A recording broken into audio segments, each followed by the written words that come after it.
Ayun po, good morning. Tayo po ay patuloy pong lalapit sa Panginoon sa isang saglit na patuloy na pag-aaral po ng Kanyang salita or devotion. Actually, sa Tagalog po naman talaga ng devotion ay panata. Sabihin, ipanata na po natin sa buhay po natin na everyday magkaroon tayo ng pagkikipagniig sa ating Diyos na buhay. Ang aking pong talata na aking pong bulay-bulay ay ang 4:12 and 13 po ng Philippians, especially po yung 4:12. Dito makita natin na pinapakita rito yung kung paano na nakontento po si Pablo. Sa totoo lang, kung tutuusin kung titingnan po natin, medyo kakaiba dahil yung pong pagkakasulat po dito ni Pablo ay during that time, siya po ay house arrest, nakakulong po siya. At ipinapakita po rito na kung saan ay nagkaroon siya ng pagbubuli-buli sa kanyang sakit. Siguro po yung tatawag na realization na kontento po siya sa kanya pong ginagawa. Especially po doon sa paglilingkod sa kanya sa Panginoon.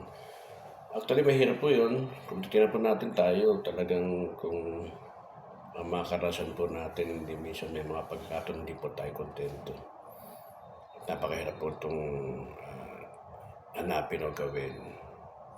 Ang contentment po ay hindi yung parang biglaan lang dumarating. Ito po ay dapat natin makita na maranasan natin at makita natin talaga na ang Diyos po ang nagbibigay ng tunay na kahulugan ng buhay po natin. At kaya nga sa madalas sinasabi sa kanta, si Kristo lamang.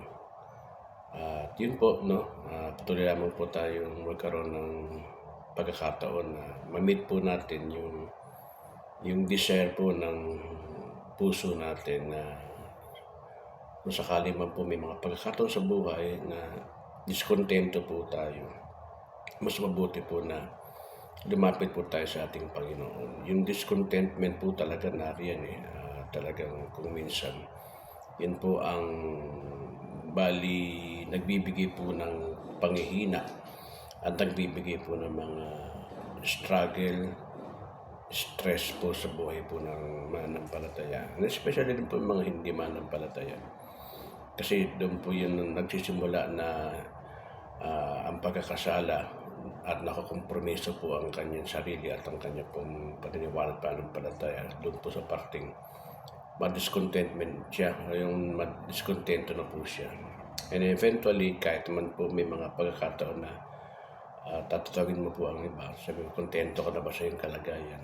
Sabihin po iba, ay sa ngayon po ay medyo hindi pa naman ganoon kakontento, hindi naghahangad pa rin. So dito, maanawa po natin na una, ang contentment po ay nanggagaling po sa ating Panginoon. Kaya naman lagi lang po tayo lumapit sa panahon po ng tayo po may kagipitan, may kahirapan, may problema sa buhay. At upang idulog po natin ito sa ating Diyos na buhay. Salamat po at ang Panginoon ang siya nagbibigay sa atin ng tunay na kahulugan po ng buhay na kung paano po tayo makontento, kung paano po tayo magkaroon tiwasay sa buhay. Salamat po sa Panginoon.